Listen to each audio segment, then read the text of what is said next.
Hello everyone, welcome back. मैं हूं राघवेंद्र, आपका mentor for the social studies of CBSE board. Welcome to CBSE connect. हम लोगों ने इकोनॉमी में जो चैप्टर था हमारा डेवलपमेंट, उसका थोड़ा सा बेसिक पढ़ लिया था, राइट। हम लोगों ने समझ लिया था कि भाई डेवलपमेंट क्यों जरूरी है, डेवलपमेंट के क्या क्या फैक्टर्स हैं, ये मतलब ये देख रहे थे कि कैसे कंट्रीज आपस में कंपेयर कर रही हैं। ठीक है, ये सब चीजें हम लोग क्या करेंगे, आज डिस्कस करेंगे। और हम लोग देखेंगे कि हम लोग ने क्या क्या करना है यार, जिसमें देखना नेशनल डेवलपमेंट क्या होता है, कंट्रीज कैसे कंपेयर कर रही हैं एक दूसरे को। फिर हम सस्टेनेबिलिटी ऑफ डेवलपमेंट की बात करते हैं। ठीक है, ये क्या है, आखिर क्यों ये सबके सामने रखा गया कि भाई सस्टेनेबल डेवलपमेंट की बात करनी चाहिए हम लोगों को। अब सबसे पहले जो इंपॉर्टेंट कॉन्सेप्ट आता है वो क्या है, वो है आपका नेशनल डेवलपमेंट। भाई नाम से पता चल रहा है क्या, नेशनल डेवलपमेंट मतलब देश का डेवलपमेंट। ये क्या होता है, मतलब ये एक तरीके की कैपेसिटी है किसी कंट्री की कि वो अपने स्टैंडर्ड ऑफ लिविंग को क्या कर सके, रेज कर सके। मतलब it is the standard of, जैसे आप बात करें जैसे क्या होता है नेशनल डेवलपमेंट, कैसे हम बात करेंगे कि भाई देश इंडिया डेवलप हो रहा है, मतलब इंडिया को डेवलप क्यों बोलेंगे हम लोग, तो मतलब स्टैंडर्ड ऑफ लिविंग क्या होना चाहिए, स्टैंडर्ड ऑफ लिविंग इनहेंस होना चाहिए। ठीक है, क्या होना चाहिए, इनहेंस मतलब बढ़ना चाहिए, राइट, यानी कि ऊपर जाना चाहिए। यानी कि आपका स्टैंडर्ड ऑफ लिविंग जैसे जैसे अच्छा होगा, मेरा, आपका, आपके आसपास के लोगों का स्टैंडर्ड ऑफ लिविंग जैसे जैसे अच्छा होगा, आपकी नेशनल डेवलपमेंट अपने आप अच्छी हो जाएगी, राइट। अब अगर हम बात करते हैं कि भाई यूएस यूएस क्यों डेवलप है, हम बोलते हैं ना यूएस भाई बहुत डेवलप कंट्री है, उसके पास सब कुछ है, क्यों, क्योंकि वहां के लोगों का स्टैंडर्ड ऑफ लिविंग क्या है, हाई है। तो इस वजह से वो क्या होगा, नेशनल, एक तरीके से बोल सकते हैं डेवलप्ड कंट्री है। यानी कि डेवलपमेंट, अगर नेशनल डेवलपमेंट की बात करें तो हमारे पास सबसे इंपॉर्टेंट चीज क्या होनी चाहिए, standard of living. Standard of living में क्या आता है, आपके पास बेसिक चीज है जैसे कि एजुकेशन, आपके पास, आपके यहाँ पॉवर्टी नहीं होनी चाहिए, ठीक, आपका हेल्थ सिस्टम अच्छा होना चाहिए। तो ये क्या है, ये कुछ बेसिक क्या है, नीड्स हैं या बेसिक स्टैंडर्ड ऑफ लिविंग है जो कि हमेशा आगे होनी चाहिए। अब बात करते हैं क्या होती है बेसिक रिक्वायरमेंट। बेसिक रिक्वायरमेंट की बात करें तो याद रखिएगा, जैसे अभी इंडिया में पॉलिटिक्स इस समय एकदम हावी हो रखी है। मतलब आप देख रहे हो 2024 का इलेक्शन हो रहा है, कौन प्राइम मिनिस्टर बनेगा, तो भाई देख रहे हो कि हर कंट्री, हर पॉलिटिकल पार्टी क्या कर रही, अपना कोई ना कोई मैनिफेस्टो लेके आ रही, अपनी पॉलिटिकल पार्टी का एक मैनिफेस्टो लेके आ रही जिसमें वो बता रही है कि भाई वो ये चीजें हम करेंगे, ये चीजें होंगी, इससे क्या होगा, नेशनल डेवलपमेंट होगा। अब उसमें देखो बेसिक नीड्स क्या क्या बता रहे हैं, भाई कह रहे हैं कुछ पॉलिटिकल पार्टीज कह रही है कि हम आपको इतने करोड़ क्या देंगे, रोजगार देंगे, कोई कहता है हम 2 करोड़ रोजगार देंगे, एम्प्लॉयमेंट। तो मतलब बेसिक रिक्वायरमेंट क्या है, एम्प्लॉयमेंट। मतलब भाई देखो इलेक्शंस इंडिया में किस पे होते हैं, इन्हीं बेसिक नीड्स पे ही तो होते हैं इलेक्शन।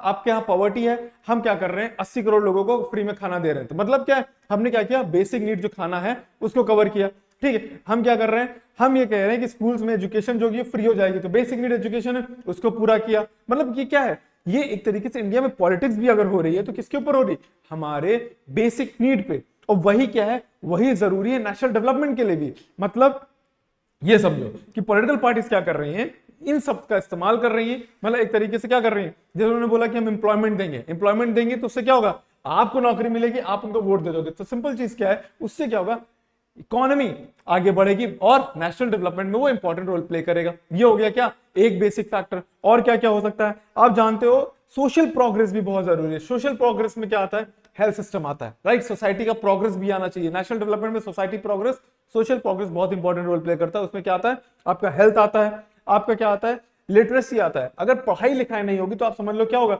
सोसाइटी प्रोग्रेस नहीं करेगी, और सोसाइटी प्रोग्रेस नहीं होगी तो नेशनल डेवलपमेंट का कुछ नहीं हो सकता, राइट। कुछ चंद लोग खाली पढ़ लिख लें, कुछ चंद लोग खाली बिजनेस कर लें, उससे अगर देश आगे बढ़ना होता तो फिर क्या ही बात है, राइट। नेशनल डेवलपमेंट की बात होती है तो सबकी बात हो रही होती है ना, सब आगे बढ़ेंगे तभी देश आगे बढ़ेगा, राइट। फिर क्या आता है, अगर हम बात करें मेन कंपोनेंट्स क्या होते हैं नेशनल डेवलपमेंट के, अगर नेशनल डेवलपमेंट के मेन कंपोनेंट्स की अगर कभी बात की जाए तो याद करना उसमें क्या होगा, ये पूछा जाएगा कि भाई रूरल डेवलपमेंट होनी जरूरी है। क्या, रूरल डेवलपमेंट, क्योंकि आपको पता है कि इंडिया की बहुत बड़ी पॉपुलेशन कहां है, गांव में रह रही है। अगर गांव का डेवलपमेंट नहीं होगा तो आप नेशनल डेवलपमेंट की कैसे बात करोगे। जैसे आप बोलते हो ना, महात्मा गांधी कहते थे कि भाई रियल इंडिया कहां बसता है, रियल इंडिया बसता है इंडिया के गांव में, विलेजेस में, राइट। तो अगर रूरल डेवलपमेंट होगा तो कॉमन सेंस है, उससे क्या होगा, नेशनल डेवलपमेंट अपने आप हो जाएगा।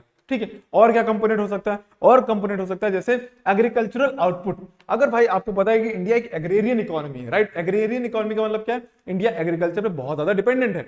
अगर एग्रीकल्चरल आप बात करो, आउटपुट अगर हमारा क्या हो, कम हो जाए, अगर हम बात करें कि मान लीजिए किसी कारण के वर्ष आपके जो फार्मर्स हैं उनको लॉस होने लगे, तो उससे क्या होगा, उससे खाली फार्मर्स का लॉस नहीं हो रहा है, आपको पता है उससे फार्मर्स के जो डेली काम है वो रुकेंगे, ठीक है, और फार्मर्स की जो लाइफ है और खराब होगी, राइट, उनके पास पैसे की कमी हो जाएगी, प्लस फार्मर्स के साथ तो होगा ही होगा गलत, हमारी इकोनॉमी का क्या होगा, बहुत बुरा हाल होने वाला है। क्यों?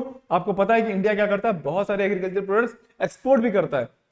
एक्सपोर्ट को हटाओ, ये भी तो जानते हो ना 140 करोड़ लोग हैं इस देश में, जिसमें 80 करोड़ लोगों को फ्री में खाना मिल रहा है, तो खाना कहां से आ रहा है, इन्हीं फार्मर से तो लिया जा रहा है। तो सिंपल चीज क्या है, आप ये समझो कि ये भी एक इंपॉर्टेंट कंपोनेंट है किसमें, नेशनल डेवलपमेंट में, क्या, एग्रीकल्चरल आउटपुट। फिर क्या हो सकता है, ये पूछा जाता है कि भाई आपकी पावर्टी कैसी है। आप ये समझो कि अगर आपके देश में बहुत ज्यादा पावर्टी है तो आप नेशनल डेवलपमेंट का चाहे जितना राग मान लो कि भाई भाई देश बहुत आगे बढ़ गया, देश का नाम यहाँ हो गया, वहां हो गया, वहां हो गया, आप ये समझो ना देश में पावर्टी कितनी, गरीबी कितनी है। अगर गरीबी रेखा से नीचे, जिसको बीपीएल बोलते हैं, बिलो पॉवर्टी लाइन, उससे नीचे लोग हैं, तो आप कैसे बोल सकते हो बहुत ज्यादा लोग हैं, तो आप कैसे कह सकते हो कि आपका देश बहुत आगे जा रहा है, राइट। तो ये सब चीजें क्या है, ये सब पॉइंट्स हैं, कंपोनेंट्स हैं किसमें, नेशनल डेवलपमेंट में। आई होप नेशनल डेवलपमेंट आप समझ में आ गया होगा कि भाई नेशनल डेवलपमेंट सिंपल चीज क्या है, हमको अपने लोगों के स्टैंडर्ड ऑफ लिविंग को क्या करना है, इनहैंस करना है, राइट, समझ गए। अब बात करते हैं क्या, अब बात करते हैं how to compare different countries और स्टेट। अब बात करते हैं भाई कंपैरिजन क्या होता है। कंपैरिजन में अब कॉमन सेंस है, अगर आप देख रहे हो, आप हम लोग घर में भी देखते हैं ना, हम लोग के पेरेंट्स क्या करते हैं, कंपेयर करने लगते हैं कि आपके मार्क्स कितने आए, आपके फ्रेंड्स के मार्क्स कितने आए। तो कंपैरिजन क्यों किया जाता है, कंपैरिजन ये किया जाता है ताकि किसी को ऊपर किसी को नीचे, ऊंचा नीचा दिखाया जा सके, ताकि आपको क्या किया जा सके, आपको बताया जा सके कि आप में क्या कमियां हैं, ठीक है। तो हमारे यहाँ क्या है, हमारे यहाँ हम लोग क्या करते हैं, कंट्रीज के बीच में कंपेयर करते हैं, राइट, कौन सी कंट्रीज आगे हैं। बट इंडिया में पॉलिटिशियन क्या करते हैं, इंडिया को कंपेयर कर रहे होते हैं हमारे नेबरिंग कंट्रीज लाइक पाकिस्तान। उससे कंपेयर करने से क्या मतलब है भाई, उसका वैसे भी सब कुछ बुरा हाल है, उसका नेशनल डेवलपमेंट में कोई इंटरेस्ट नहीं, ठीक है, उसका ओवरऑल डेवलपमेंट में कोई इंटरेस्ट नहीं, उसका सोशल प्रोग्रेस एकदम खराब है। उससे कंपेयर करने से क्या फायदा, हमको कंपेयर करना चाहिए तो किससे करना चाहिए, हमको यूरोपियन कंट्री से कंपेयर करना चाहिए, right, economy wise, health wise, ठीक, और क्या कहते हैं फाइनेंस वाइज। और बात करते हैं कि क्या हम लोग अपने नेबरिंग कंट्रीज के पीछे पड़े रहते हैं। फिर ठीक है, हम लोग देखते हैं अगर हम लोग कंपेयर करना भी है तो क्या करना है, खाली इनकम अगर एट्रीब्यूट होगी, अगर मान लीजिए खाली इनकम बेस पे करेंगे कंपेयर, तो हम लोग क्या कर रहे हैं, एक तरीके से चीट कर रहे हैं। चीट क्यों कर रहे हैं, आपको पता है खाली इनकम कभी तरीका नहीं हो सकता है किसी दो कंट्री के बीच में कंपेरिजन का। फॉर एग्जाम्पल अभी क्या है, आपको पता है कि इंडिया का ओवरऑल जीडीपी या ओवरऑल इनकम क्या है, कई लाख करोड़ में, कई लाख करोड़ में। बट आप देखोगे मतलब कुछ बिलियंस में, कुछ ट्रिलियंस में, 3-4 ट्रिलियन की जीडीपी है इंडिया की। बट आप वहीं देखोगे अमेरिका की जीडीपी कितनी है, 30+ बिलियन की है, ट्रिलियन की है, सॉरी। अब उनसे कंपेयर कर रहे हो खाली आप इनकम के बेस पे, तब तो आप गलत कर रहे हो, राइट। क्यों? क्योंकि आपको पता है उनकी पॉपुलेशन कम है, हमारी पॉपुलेशन ज्यादा है, ठीक, यहाँ पे हम लोग पीछे हो गए, राइट। उनकी पॉपुलेशन क्या कर रही है, उनकी पॉपुलेशन का स्टैंडर्ड ऑफ लिविंग हाई है, हमारी स्टैंडर्ड ऑफ लिविंग कम है, कॉमन सेंस है, उनसे कम है, ठीक है। तो आप अगर खाली इनकम को बेस बनाओगे तो आप कंपैरिजन में कुछ गलती कर रहे हो। क्यों? क्योंकि आपको पता है कि हम लोग हमेशा बोलते हैं जिनके पास ज्यादा क्या होती, ज्यादा इनकम होगी, हम उसको मोर डेवलप्ड बोलने लगते हैं। But the thing is that, आप समझो इंडिया की पॉपुलेशन इतनी ज्यादा है, आप इंडिया को डेवलप होने में क्या करेगा, थोड़ा सा समय लगेगा, राइट। अब बात करते हैं, ठीक, अब इसलिए हम लोग क्या करने लगे, अब एवरेज इनकम की तरफ जाने लगे। एवरेज इनकम क्या है, average income total income of the country divided by total population, इसी को हम लोग पर कैपिटा इनकम बोलते हैं, ठीक है। पहले क्या होता था, पहले हम लोग नेशनल इनकम में क्या करते थे, पूरे देश की इनकम को देख लेते थे और बताते थे, कंपेयर कर लेते थे। मतलब आप समझो, इसको छोड़ो इसको समझो, तो पहले क्या होता था, नेशनल डेवलपमेंट, नेशनल इनकम होता था। नेशनल इनकम में क्या होता था, हम लोग क्या करते थे, पूरे कंट्री की इनकम को ऐड करके कंपेयर करने लगते थे कि भाई इंडिया की नेशनल इनकम ये, अमेरिका के नेशनल इनकम ये, और ऑस्ट्रेलिया की नेशनल इनकम ये, और हम लोग इससे कंपेयर कर लेते कि ये डेवलप्ड है, ये अंडर डेवलप्ड। बट वहां पे प्रॉब्लम क्या आ रही है, वहां पे प्रॉब्लम ये आ रही है कि आपको पता है कि भाई हर कंट्री की पॉपुलेशन अलग है, हर कंट्री का डेवलपमेंट का स्टेज अलग है, ठीक है। अब क्या आने लगा, अब कंपैरिजन के लिए आने लगा per capita income. Per capita income में क्या होता है, आप टोटल कंट्री की क्या लेते हो, इनकम लेते हो, फिर उसको टोटल पॉपुलेशन से डिवाइड करते हो, फिर पर कैपिटा इनकम के वाइज आप क्या कर रहे हो, दोनों को कंपेयर कर रहे होते हो। तो ये कंपैरिजन का एक और नया क्राइटेरिया जिसे हम पर कैपिटा इनकम का यूज कर रहे हैं, किस लिए, कंपेयर करने के लिए बिटवीन कंट्रीज, राइट। अब बात करते हैं, अब कभी कभी इनकम, खाली इनकम आपका क्राइटेरिया नहीं हो सकता है, राइट। क्यों? क्योंकि आप फॉर एग्जांपल आप बात करो, जैसे खाली इनकम होता अगर डेवलपमेंट का क्राइटेरिया, तो जिसके पास ज्यादा इनकम है, अगर हेल्थ वाइज क्या है, अगर उसकी हेल्थ बहुत खराब है तो हम उसको क्या बोलेंगे, बहुत खुश है, राइट। तो खाली इनकम बेसिक डेवलपमेंट के लिए खाली बेसिक नहीं हो सकता, खाली मेन इंग्रेडिएंट नहीं हो सकता, आपको और सारी चीजों के ऊपर भी वर्क करना चाहिए। जैसे कि आपको हेल्थ के ऊपर वर्क करना पड़ेगा, राइट, आपको किसके ऊपर हेल्प करना पड़ेगा, हेल्थ के ऊपर, एजुकेशन के ऊपर, ठीक है, ये सब चीजें भी हैं जिनके ऊपर आपको काम करना पड़ेगा। ठीक, अब बात करते हैं इनकम एंड अदर क्राइटेरियाज की बात करें तो आप देखो, अगर फॉर एग्जांपल मैं कहीं पे काम कर रहा हूं, मेरे को कहीं जॉब लग गई, राइट, अगर मेरी जॉब जो लगी है वो मेरे सिटी में लगी है तो मुझे आने जाने में बहुत ही कम खर्चा होगा। ठीक है, तो मैं क्या कर सकता हूं, मैं एक्स्ट्रा टाइम दे सकता हूं अपनी फैमिली को। फॉर एग्जाम्पल मेरे को दूसरी सिटी जाना है और वहां पे मुझे पेमेंट बहुत ज्यादा मिल रही है, बट मैं अपनी फैमिली से क्या है, मैं अपनी फैमिली से महीने महीने बाहर नहीं मिल पा रहा हूं। तो प्रॉब्लम क्या है, प्रॉब्लम सिर्फ ये है कि भाई इनकम क्राइटेरिया होता तो मैं बहुत खुश हूं क्योंकि मुझे दूसरी सिटी जाना है, बट अदर क्राइटेरियाज की बात करें तो मेरी फैमिली से इन्वॉल्वमेंट खत्म हो चुकी, मेरी सोसाइटल में इन्वॉल्वमेंट खत्म हो चुकी। तो ये सारी चीजें भी देखोगे तो आप देखोगे कि भाई खाली इनकम एक क्राइटेरिया नहीं होना चाहिए डेवलपमेंट के लिए, समझ गए। और भी कई सारी चीजें हैं जिनको हम लोग क्या करते हैं, नोटिस करते हैं। फॉर एग्जाम्पल अगर हम बात करें IMR, ठीक, net attendance ratios, literacy ratio, sex ratios, ये सब क्या है, ये सब कंपेयर करने के लिए, किसके बीच में, स्टेट्स के बीच में। अगर मान लो हम कंपेयर करें, अगर हम, हाँ, इससे इनकम का एक और एग्जांपल लेते हैं। फॉर एग्जांपल ले लें पंजाब हरियाणा। पंजाब हरियाणा आपको पता है पर कैपिटा इनकम वाइज सबसे ज्यादा पैसे वाले स्टेट्स हैं, राइट, मतलब पर कैपिटा इनकम, मतलब इनके पास बहुत पैसा है, मतलब यहाँ पे हर फार्मर जो है वो उसके पास अच्छा खासा अमाउंट है पैसे में, इनकम में, राइट। बट अब सेक्स रेशियो की बात करो, सेक्स रेशियो का मतलब क्या होता है, कितनी फीमेल्स है पर 1000 मेल्स, कितनी फीमेल्स है पर 1000 मेल्स। तो यानी कि आप देखो सेक्स रेशियो में हरियाणा सबसे नीचे है, मतलब वहां पे 732 या 750 फीमेल्स हैं पर 1000 मेल। इसका मतलब क्या है भाई, इनकम वाइज आप बहुत आगे जा रहे हो, but the problem is that बाकी सारे फैक्टर्स में आप कहां हो, बहुत पीछे हो। यानी कि ये फैक्टर्स भी बहुत इंपॉर्टेंट है। अगर खाली इनकम डेवलपमेंट का बेसिक पॉइंट होता, राइट, तब तो भाई हरियाणा और क्या कहते हैं पंजाब बहुत आगे हो, आप बहुत अच्छे हो। बट प्रॉब्लम क्या है भाई, खाली इनकम पैसे से क्या होता है, आप ये देखो ना सोसाइटी कैसे चल रही है, सोसाइटी के लिए जो फीमेल सेक्स रेशियो चाहिए वो तो है ही नहीं, राइट, वो तो बहुत खराब है आपके यहाँ। इससे क्या पता चल रहा है, इससे ये पता चल रहा है कि भाई आपके यहाँ क्या है, हेल्थ सिस्टम बहुत खराब है, आपके यहाँ फीमेल इन्फेंटिसाइड बहुत हो रही है। यानी आपके जो एजुकेशन लेवल पे वर्क करना चाहिए वैसा वर्क नहीं हुआ है, आपको जो सिखाया गया, आपकी जो मेंटालिटी है वो कैसी है, पेट्रियार्कल टाइप की है, राइट, आप मेल को ज्यादा प्रेफर कर रहे हो। यहां से पता चलता है कि हमको किस पे वर्क करना पड़ेगा, एजुकेशन पे वर्क करना पड़ेगा। प्लस अगर फीमेल इन्फेंटिसाइड हो रहा है तो यानी कि हेल्थ सिस्टम हमारा क्या है, कहीं ना कहीं लैक कर रहा है, तो हमको हेल्थ सिस्टम पे भी वर्क करना पड़ेगा। तो ये सारी चीजें क्या है, ये कंपेयर करने के लिए होती है, ये दिखाने के लिए कई स्टेट्स, कौन से स्टेट आगे हैं, कौन से स्टेट पीछे हैं, राइट। खाली इनकम प्रोसेस होता है, खाली इनकम एक वो होता, क्या कहते हैं, दो स्टेट के बीच में कंपेयर करने का पॉइंट, तो कई स्टेट्स बहुत आगे हैं। बट इन फैक्टर्स में भी तो देखना चाहिए, राइट, तभी तो ओवरऑल डेवलपमेंट होगा। डेवलपमेंट खाली पैसा नहीं होता है। इस चैप्टर का मेन मकसद यही है आपको बताने का कि खाली डेवलपमेंट के लिए खाली पैसे को इन्वॉल्व मत करना, क्योंकि डेवलपमेंट के लिए और भी सारी चीजें इंपॉर्टेंट है, चाहे वो हेल्थ हो, चाहे एजुकेशन हो, चाहे पॉवर्टी हो, चाहे सेक्स रेशियो हो, चाहे IMR हो, चाहे जो भी हो, राइट। अब बात करते हैं IMR क्या है, इन्फेंट मोर्टेलिटी रेट। ये क्या बताता है, ये बताता है कि भाई कितने बच्चे हैं जिनकी क्या हो जाती है, डेथ हो जाती है जब वो 1 साल की एज में होते हैं, राइट, जिनकी डेथ हो जाती है। मतलब इससे क्या पता चलेगा, अगर IMR बहुत ही हाई है, मतलब कितने बच्चे हैं जो पैदा होने के बाद 1 साल के अंदर जिनकी डेथ हो जाती है, तो इससे पता चलता है हमारा हेल्थ सिस्टम बहुत खराब हो गया।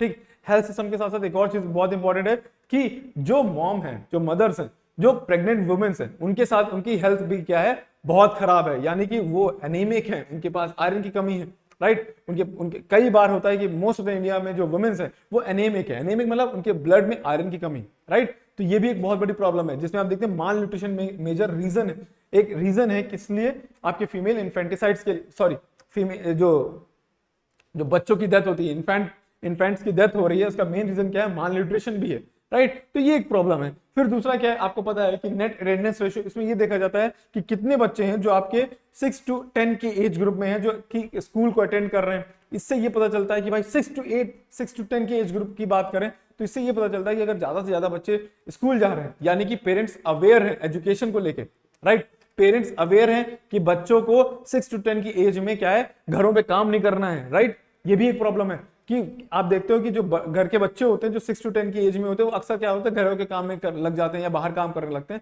वो एक प्रॉब्लम है, राइट। तो ये एक चीज है जिससे ये पता चलता है कि भाई एजुकेशन सिस्टम पे कैसे वर्क करना है। तो ये सारी चीजें क्या है, कंपेयर करने के लिए। लिटरेसी रेट आपको पता है कि कितने लोग अनपढ़ हैं, पढ़े लिखे हैं, ठीक है। खाली पढ़ना इंपॉर्टेंट नहीं है लिटरेसी रेट के लिए, याद रखना पढ़ना लिखना और समझना तीनों इंपॉर्टेंट है। ठीक, पढ़ लिया समझ नहीं पा रहे तो भी कोई प्रॉब्लम, बहुत बड़ा ये इश्यू है हमारे लिए। क्यों? क्योंकि भाई लिटरेसी रेट में खाली पढ़ना इंपॉर्टेंट नहीं है, आपको पढ़ना भी आना चाहिए, लिखना भी आना चाहिए, और जो पढ़ा है लिखा है उसको समझना भी आना चाहिए, राइट? नहीं तो आपको तो कोई भी बेवकूफ बना देगा भाई, है कि नहीं? तो ये प्रॉब्लम है। तो ये सारी चीजें क्या है, इनकम एंड अदर क्राइटेरियाज में आ गए। अब बात करते हैं पब्लिक फैसिलिटीज। पब्लिक फैसिलिटीज क्या है? आपको पता है कुछ चीजें ऐसी हैं जो खाली एक पर्टिकुलर आपके लिए नहीं है, वो सबके लिए, राइट? फॉर एग्जांपल आप बात करो एनवायरमेंट, एनवायरमेंट खाली आपका नहीं हमारा भी है, राइट? अगर हमको क्लीन एनवायरमेंट चाहिए तो भाई हमको क्या करना पड़ेगा? भाई हम अपने घर को साफ कर सकते हैं, बाहर का एनवायरमेंट कैसे साफ करेंगे? तो बाहर का एनवायरमेंट किसकी बात होगी? सबकी बात होगी। पब्लिक फैसिलिटी मतलब कुछ चीजें ऐसी हैं जो सबके लिए, राइट? अब कई लोग हैं जो अफोर्ड नहीं कर सकते, राइट? उनके लिए भी गवर्नमेंट आएगी, उनके लिए गवर्नमेंट क्या करती है? अपने लिए पब्लिक सारी चीजें लेके आती है, चाहे वो हेल्थ सिस्टम के लिए हो, चाहे एजुकेशन के लिए। अब फॉर एग्जांपल अभी कोविड आया था, अब कोविड अकेले मुझे या आपको तो थोड़ी ना हो रहा था, सबको हो रहा था, तो भाई उसके लिए तो कोई पब्लिक फैसिलिटी होनी चाहिए, हेल्थ सिस्टम ऐसा होना ही चाहिए जो सबको बराबरी से क्या करे, ट्रीट करे, राइट? अब वहां पे अगर आप कैपिटलिज्म गुजर दोगे या आप सोच लोगे कि प्राइवेटाइजेशन आ जाएगा और सिर्फ वो जिनके पास पैसा है उनको देखोगे, तो बाकी सबका क्या होगा? तो पब्लिक फैसिलिटी इसलिए भी इंपॉर्टेंट है, राइट? पब्लिक फैसिलिटी और किस लिए इंपॉर्टेंट है आप देख लो। पब्लिक इसमें क्या हो, वो सर्विसेज है जो आपके सिटीजंस को क्या की जा रही है, सिटीजंस को प्रोवाइड की जा रही है, जिसमें आप देखते हो क्या है, आप इंफ्रास्ट्रक्चर हो गया, सैनिटेशन हो गया, पब्लिक ट्रांसपोर्ट हो गया, हेल्थ केयर हो गया, ठीक है? जैसे आप देखते हो कि दिल्ली के सीएम क्या करते हैं, दिल्ली के सीएम कई सारी चीजें हैं जो वहां पे आप फ्री देते हैं। रीजन भी क्या है? आपको पता है कि वहां की जो पॉपुलेशन है, कई प्लेसेस में ऐसी पॉपुलेशन है जो इसको अफोर्ड नहीं कर सकती, राइट? तो वो उनके लिए क्या है, वो उनके लिए फ्री देते हैं, राइट? या उनके जो रेट्स हैं बहुत कम है। फॉर एग्जांपल वुमेन्स के लिए वो क्या करते हैं, बसेस में फ्री ट्रैवल करवा देते हैं। ये एक क्या है, पब्लिक फैसिलिटी है, राइट? और भी कई सारी चीजें। ऐसा खाली दिल्ली में नहीं है, इंडिया के कई स्टेट्स में हो रहा है कि भाई आप देखते हो गवर्नमेंट स्कूल्स में जाते हो, वहां का जो पैसा है, जो फीस है बहुत कम है। आप गवर्नमेंट हॉस्पिटल जाते हो, वहां पे जो आपका पर्चा बनता है, वो जो बिल बनता है वो भी बहुत कम का आता है। तो सिंपल चीज क्या है, ये सब क्या है, पब्लिक फैसिलिटीज, और ये प्रोवाइड करनी चाहिए। क्योंकि आपको पता है कि बहुत बड़ी पॉपुलेशन ऑफ इंडिया में अभी भी वो है जो बीपीएल है, बिलो पॉवर्टी लाइन है, जो ये सब अफोर्ड नहीं कर सकती, राइट? और आप किसी एक पर्टिकुलर आदमी के हाथ में ये सब नहीं दे सकते हो। अगर आप किसी प्राइवेट आदमी के हाथ में दे दोगे ये सब, तो क्या होगा? उसका तो मेन फंक्शन एक ही चीज है, क्या है? प्रॉफिट। वो तो सिर्फ प्रॉफिट देखेगा, वो नहीं देखेगा कि आप बीपीएल एपीएल हो। आप बीपीएल भी हो, अगर आप उसके हॉस्पिटल गए तो आपसे भैया पैसा तो ले लेगा। तो उसके लिए वहां पे ना जाने के लिए आपके लिए पब्लिक फैसिलिटी होनी चाहिए, ठीक है? अब बात करते हैं किसकी, सस्टेनेबिलिटी ऑफ डेवलपमेंट की। सस्टेनेबिलिटी ऑफ डेवलपमेंट मतलब कि डेवलपमेंट जो आज हो रहा है, ऐसा ना हो कि भाई किसी गवर्नमेंट ने कहा कि भाई हम डेवलपमेंट करेंगे, तो उसने ऐसा डेवलपमेंट किया कि आज में जनरेशन में कुछ बचा ही नहीं, राइट? इसीलिए बोलते हैं सस्टेनेबिलिटी ऑफ डेवलपमेंट, मतलब ऐसा डेवलपमेंट जो आने वाले जनरेशन के लिए भी क्या हो, रहे, राइट? अब ऐसा ना हो कि भाई हमने कहा कि हम यहाँ पे स्टेडियम्स बनाएंगे, पार्क्स बनाएंगे, तो उस चक्कर में हमने क्या किया, सारे पेड़ ही काट दिए, मतलब वहां उस पूरे एरिया में कोई पेड़ ही नहीं बचा। तो ये भी एक प्रॉब्लम है, राइट? आपने क्या किया कि हमने कहा कि हम यहाँ पे कई सारी फैक्ट्रीज लगाएंगे, उन फैक्ट्री से इतना सारा पानी निकाला अंडर ग्राउंड वाटर से कि उस एरिया का ग्राउंड वाटर लेवल ही एकदम चला गया, नीचे चला गया। तो ये सब क्या है, ये सस्टेनेबिलिटी ऑफ गोल, ये डेवलपमेंट, राइट? इसीलिए हम लोग ने ये था सस्टेनेबल डेवलपमेंट गोल्स, ये यूनाइटेड नेशंस का है, राइट? इसमें क्या किया गया है, इसमें ये बोला गया कि ये कुछ गोल्स हैं जो हम लोग हर कंट्री को फॉलो करने चाहिए, ताकि 2030 तक इन सबको किया जा सके, फॉलो किया जा सके। मतलब जैसे नो पॉवर्टी हो गया, जीरो हंगर हो गया, इसमें हर कंट्रीज अपने अपने लिए काम कर रही है, ठीक? वो जो मेन इंपॉर्टेंट पॉइंट है वो यही है कि भाई सिंपल चीज क्या है, सस्टेनेबल डेवलपमेंट वो होता है ऐसा डेवलपमेंट जो आज की जनरेशन के लिए भी हो और आने वाली जनरेशन के लिए भी वो वहां पे मौजूद रहे, राइट? फॉर एग्जाम्पल अगर हम पेड़ काट रहे हैं तो कहीं पे एफॉरेस्टेशन कर दो, ताकि आने वाली जनरेशन को भी वो पेड़ मिलता रहे, राइट? अगर आप पानी निकाल रहे हो तो आप रेन वाटर हार्वेस्टिंग भी करो, ताकि आने वाली जनरेशन को भाई पानी मिलता रहे। ऐसा ना हो कि आपने पूरा पानी ले लिया, आने वाली जनरेशन के बाद पानी नहीं बना, वो खाली क्या कर रहे हैं, कहीं और का पानी फिल्टर कर करके पी रहे हैं, राइट? तो ये क्या होता है, सस्टेनेबिलिटी ऑफ डेवलपमेंट, ये हो गया, राइट? तो ये चैप्टर था आपका पूरा डेवलपमेंट। आई होप आप लोगों को समझ में आया होगा। आने वाले चैप्टर्स क्या होंगे, फर्दर आपको बढ़िया से मिलेंगे, ठीक है? तब तक के लिए आप क्या करो, पढ़ते रहो और अपने फ्रेंड्स के साथ शेयर करो, सब्सक्राइब करो। Thank you, bye bye, take care.